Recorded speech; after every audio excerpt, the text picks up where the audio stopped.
अम्माजींना शब्द तर दिला मी, पण आता कसं पूर्ण करणार? ते सगळ्यांचे इगो इतके आड येतात ना की मोडेन पण वाकणार नाही अशी गत आहे. कसं होणार आहे सगळं? गौरी बहू हम भाभी जी को खाना दिया है। वो अपने माता जी की थाली लगाए? नहीं मैं नहीं? अरे बाप रे, गौरी बहू भी शोर मचाएंगी माता जी। गौरी बहू जल्दी से थाली लगाइए, जल्दी कीजिए। मैं खाली लगाती हूँ, आप ये ले। हाँ ठीक है ठीक है।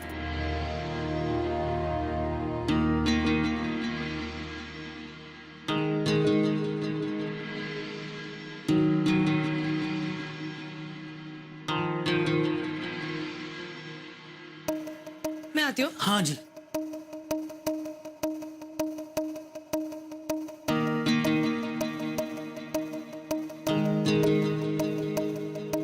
दादी जी, आप खाना खा लीजिए। जौनपुर वाली को दिया? जी। उसने खाया? नहीं, वो तो पता नहीं मुझे। अच्छा, खा लिया होगा। देखिए आप कितनी फिक्र करती है उनकी, हर पल आपको उनकी याद आती है। दादी जी, आपके गुस्से में भी अम्मा जी के लिए प्यार दिख रहा है। अगर ऐसा ही है तो आप जाके मनाइए ना उन्हें, प्लीज। चुप रहो, बहुत जबान चलने लगी है तुम्हारी है? और वैसे वो जौनपुर वाली ठीक कहती है? हमारे लाड़ प्यार में तुम बिगड़ गई हो। और हमने तुम्हें सुबह में मना किया था ना? है? बात समझ में नहीं आई तुम्हारी? दादी जी मैं वो चुप रहो। अरे तुम वो सुबह मुन्ना भी कितना बोल के गया, बोलेगा कैसे नहीं? अपनी अम्मा से ट्रेनिंग जो ली है, उसी की जबान बोलेगा वो। नहीं दादी जी, ऐसा बिल्कुल भी नहीं है। आपको पता है अम्मा जी आपके खिलाफ एक भी शब्द नहीं सुनती, किसी का भी नहीं। और पता है आपको, मैंने तो बहुत बार देखा है वो शुक्ल जी को भी डांटती है। और पता है वो क्या कहती है? वो कहती है कि इस घर में वही होगा जो माता जी चाहती है। अच्छा? हाँ, और पता है उन्हें आपका कितना ख्याल है। हर वक्त मुझे पूछती रहती है कि माता जी ने खाना खाया कि नहीं, माता जी ने दवाई ली कि नहीं टाइम पे। दादी जी वो आपकी बहुत चिंता करती है। तो क्या आप एक बार भी कोठरी में नहीं जा सकती उनके लिए? अब देखिए, जैसे ही उन्हें पता चला कि थाली में अरवी की सब्जी है, वो आई ना भागते दौड़ते। तो क्या वो सब झूठ था? हाँ, वो सच था।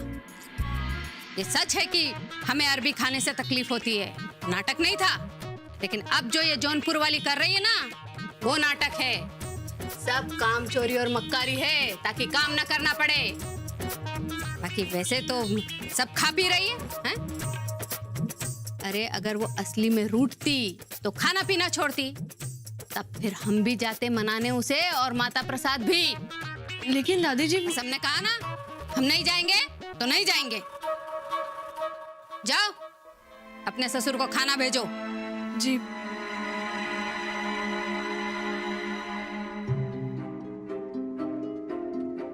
दादी जी म्हणत होते ते खरं आहे। अम्मा जी उपाशी राहिला ना तर सगळे जातील त्यांची समजूत काढायला। अम्मा जी तर व्यवस्थित जेवतायत। काय करू मी?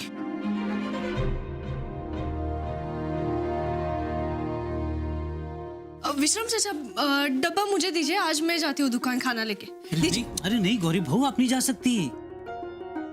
देखिए गौरी बहू, घर की महिलाएं दुकान पे डिब्बा देने नहीं जाती हैं। देखिए अगर माता जी को पता चला ना तो गजब हो जाएगा। जो होगा उसकी जिम्मेदारी मेरी। दीजिए आप वो थैले लीजिए। गौरी बहू देखिए, आप मत जाइए। मैं देख लूंगी चाचा। पानी की बोतल। गौरी बहू हमारी बात सुनिए। मैं आती हूँ। देखिए हे भगवान, आज तो छुट्टन भैया भी दुकान पे नहीं है। और गौरी बहू अगर दुकान पे गई तो बाबूजी तो आग बबूला हो जाएंगे। पता नहीं जाने क्या हंगामा, कुछ समझ में नहीं आ रहा हम क्या करें। भाइयों, बनारस व्यापारी संघ का अध्यक्ष होने के नाते हमारा एक प्रस्ताव है कि हमें मिलकर एक ट्रस्ट बनाना चाहिए, जिसके माध्यम से हम बनारस के विकास के लिए कार्य कर सकें। ग्रामीण इलाके में कन्या विद्यालय खुलवा सकें। आप लोगों का क्या विचार है, बताइए। वाह भाई साहब वाह, क्या सोचते हैं आप, हैं काकई। लेकिन इस व्यापारी संघ के सचिव होने के नाते मैं ये जानना चाहता हूँ कि ये सब करने में हमारा क्या फायदा है व्यापारी संघ का। अरे हम व्यापारी हैं भाई साहब, धंधे वाले लोग हैं, कोई समाज सेवक तो है नहीं। काकई हैं, हम हैं व्यापारी, धंधे वाले, हमको लाभ से मतलब है, मुनाफे से, हैं? हॅलो कशी आहे माझी बर्फी? आजी, मी जाम खुश आहे आज. ओ का गो? अगं मला बाबांची खूप आठवण येते. ते कामावरून गेले ना की मी सांगते हा त्याका. आजी तुला माहितीये, मी आज बाबूजींसाठी डबा घेऊन चालले दुकानात पहिल्यांदा. और भाई साहब, कन्या पाठशाला खोल के आप क्या करोगे? अरे घर की लड़कियों को कितना पढ़ाओगे?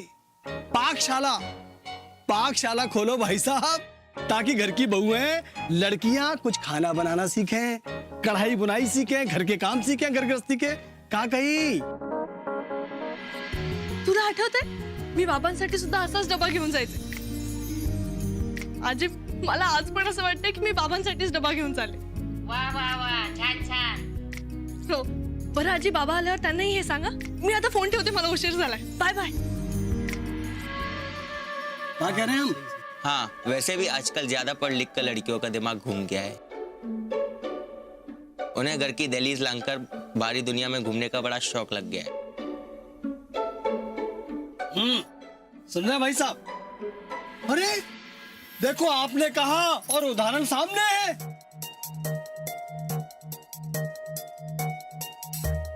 भाई साहब, गौरी बहू यहाँ हैं? गौरी, गौरी तुम यहाँ क्यों आई हो? यहाँ व्यापारी संघ की मीटिंग चल रही है, तुम्हें यहाँ नहीं आना चाहिए, तुम जाओ. हम तो तुम्हें समझदार समझते थे गौरी. भैया मुझे बाबूजी से बात करनी थी, जरूरी काम था. अरे तो फोन करती या फिर विश्राम काका को भेज देती. तुम यहाँ क्यों आई हो? देखो अभी तुम जाओ, हम देखते हैं. जाओ जाओ जाओ. नहीं, मुझे बाबूजी से बात करनी है, फिर मैं जाऊंगी. साले साहब, घर में भी क्या आपने कोई प्रस्ताव देकर नई परंपरा शुरू करवाई है, जिसके तहत शुक्ल खानदान की बहू, नई नवेली बहू, ससुर को घर की दहलीज लांघ कर खाने का डब्बा देने आई हैं? काकई भाई साहब, इतने साल हो गए हमारी शादी को, हमारी बिना इजाजत के गोमती घर की दहलीज लांघ नहीं सकती है. काकई. प्रणाम फूफा जी. हाँ हाँ, वो क्या है ना कि मुझे बाबूजी से जरा जरूरी काम था, इसीलिए. बाबूजी जरा सुनिए ना प्लीज. वो गौरी, तुम घर जाओ, हम लौटकर तुमसे बात कर लेंगे. नहीं बाबूजी, बहुत जरूरी काम है, बस 2 मिनट लगेंगे, आप सुनिए ना. अरे कुछ लोक लाज शर्म वरम कुछ है कि नहीं भाई साहब? भाई साहब, आपने परंपरा शुरू की है, अब आप निभाओ है, इससे पहले कि अब हमको तो बहुत शर्म आ रही. जाओ जाओ, 2 मिनट बहू से बात करके आओ. काकी. वाह, सामने खड़े होके बात कर रही है.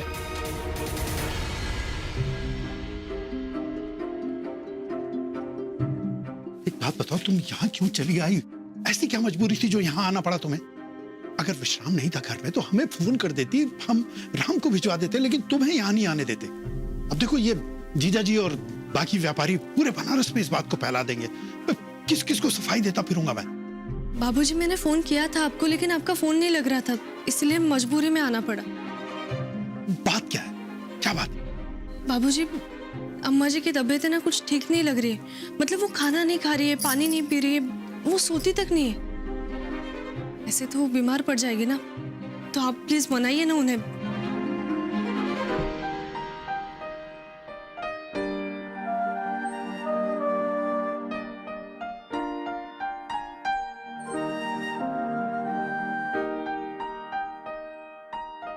ये गौरी बड़ी होशियार है. हमारे यहाँ का खाना बनाना इतनी जल्दी सीख गई. खाना बड़ा स्वादिष्ट बनाया. हम तो अपने आप को रोक ही नहीं पा रहे हैं. अरे नर्मदा जी, ऐसे कोठरी में बैठे बैठे खाती रहेंगी ना तो मोटी हो जाएंगी.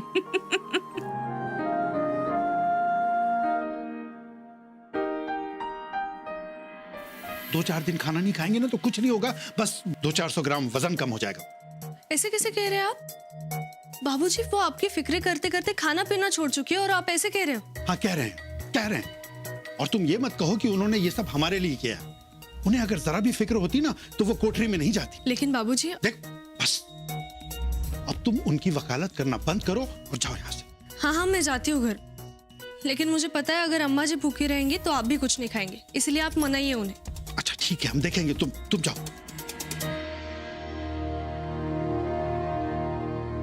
और कलयुग है भाई, आजकल की बोया किसी की नहीं सुनती।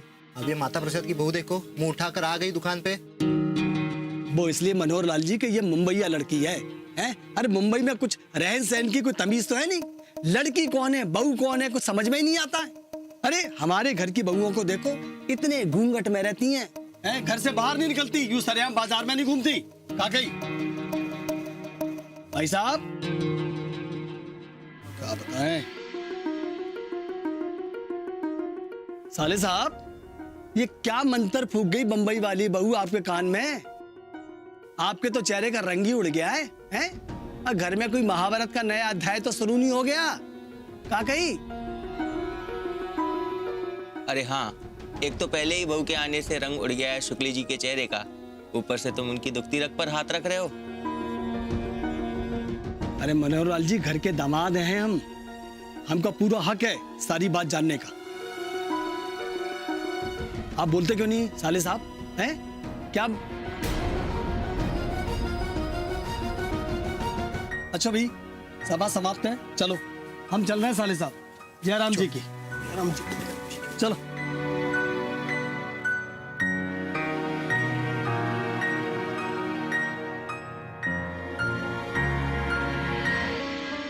हे भोलेनाथ। गौरी, हमने खाना खा लिया है, थाली ले जाओ। आइए अम्मा जी।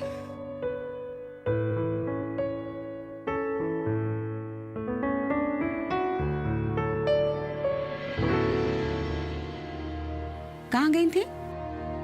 जी मैं दुकान गई थी। वो क्या है ना अम्मा जी कि जब से आप कोठरी में आई है ना, तब से बाबूजी ठीक से खाना नहीं खा रहे। डब्बा वैसे ही वापस आ रहा है, तो मैंने सोचा कि आज मैं खुद जाके डब्बा दे आऊं दुकान में, लेकिन कोई फायदा नहीं हुआ। मतलब बाबूजी ने डब्बा रख लिया लेकिन खाना नहीं खाया। कह रहे थे कि भूख नहीं है। अच्छा, उन्हें और भूख नहीं है। देखो गौरी, हम मुन्ना के बाबूजी की नस नस से वाकिफ हैं। उस सपने में भी भूखे नहीं रह सकते। कहीं तुम हमें बहला तो नहीं रही हो? हाँ? अरे शंभू हलवाई के यहाँ से खूब कचौड़ियां, पूड़ियां, हलवा आ रहा होगा, तभी ये डब्बा वापस आ रहा है। अच्छा सुनो, अब हम थोड़ा आराम करेंगे, हाँ? तुम जाओ, और हाँ, शाम को 4 बजे चाय भिजवाओगी ना, तो अदरक जरा कूट के डालना अच्छे से, ठीक है? भूलना मत। जाओ। अरे भोलेनाथ।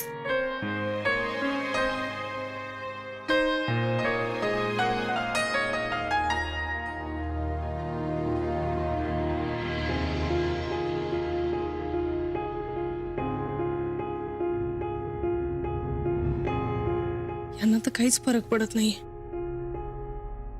काय करू मी आता? खोटं बोलून मीच फसले।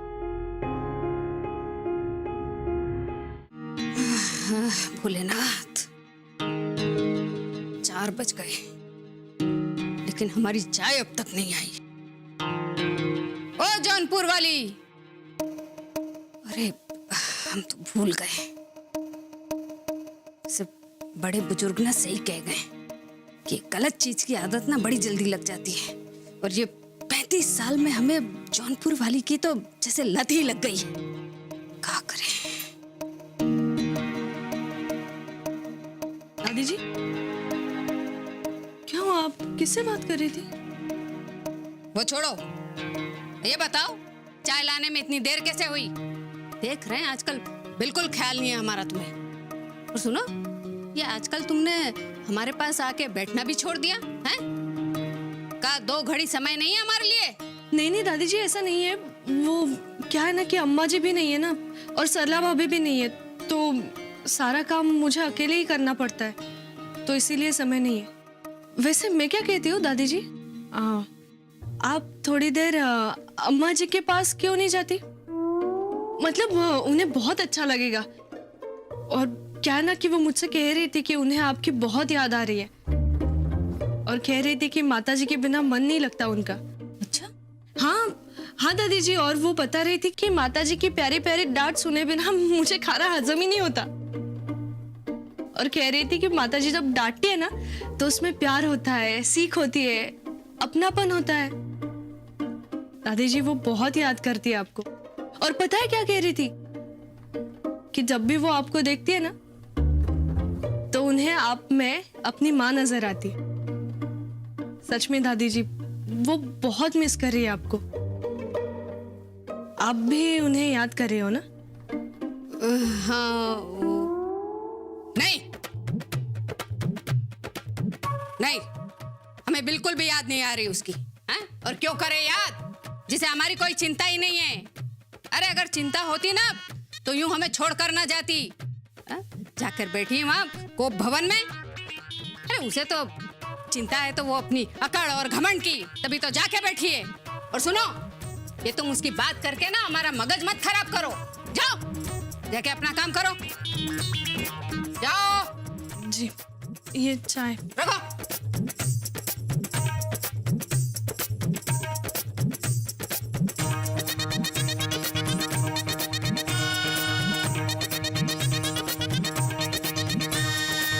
चाय मिली बाबा, भोलेनाथ।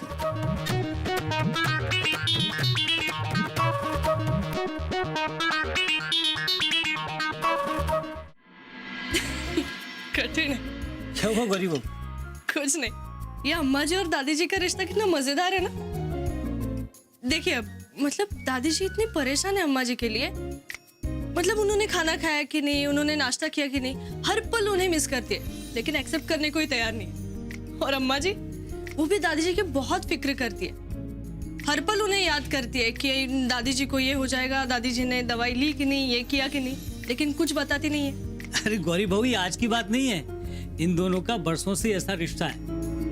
अरे साथ रहे बिना भी चैन नहीं है, और साथ रहे तो भी चैन नहीं है।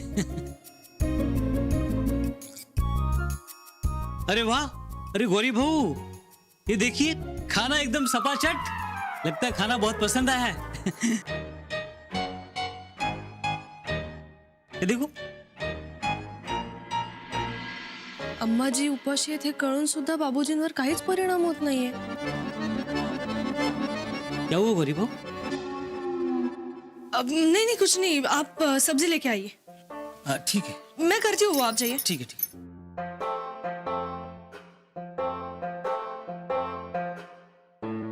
काय एवढं खोटं बोलूनही काही उपयोग नाहीये, व्यवस्थित जेवतायत दोघे।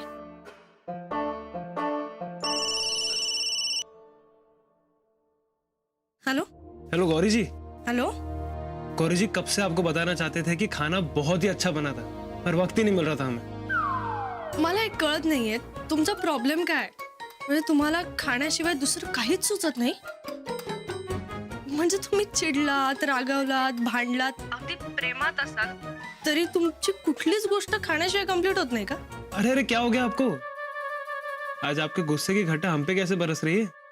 हे बघ, म्हणजे अम्माजी आणि बाबूजींमधलं भांडण मिटवण्यासाठी मी खोटं बोलले तरी काय उपयोग नाही त्याचा। ते वेगवेगळे व्यवस्थित जेवले पोटभर। तू आणि दादीजींचं काय, त्यांची तीच अवस्था आहे। म्हणजे ते अम्माजींची इतकी काळजी करतात पण व्यक्त करायला तयार नाहीत, सांगायलाच तयार नाहीत की हो मला काळजी आहे त्यांची म्हणून। आणि अम्माजी तिकडे दादीजींची काळजी करतात, कोणीही एक्सेप्टच करायला तयार नाहीये। मला एक सांग, म्हणजे तुम्ही एकमेकांवर इतकं प्रेम करता पण मग व्यक्त का नाही करत? म्हणजे तुमच्या या इगो पोटी तुम्ही तुमचे इमोशन्स का लपवून ठेवता? काय कारण आहे त्याला? हम तो जताते हैं ना गौरी जी, आई लव यू वाइफ। वैसे आज तुम्हारी झुंझलाहट पे बड़ा प्यार आ रहा है, जैसे मुंबई में आता था।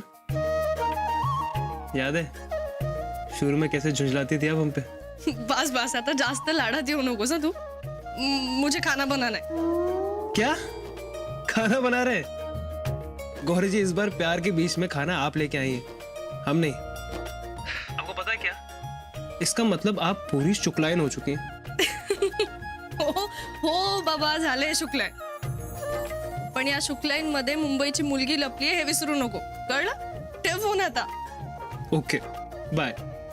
बाय. वेळ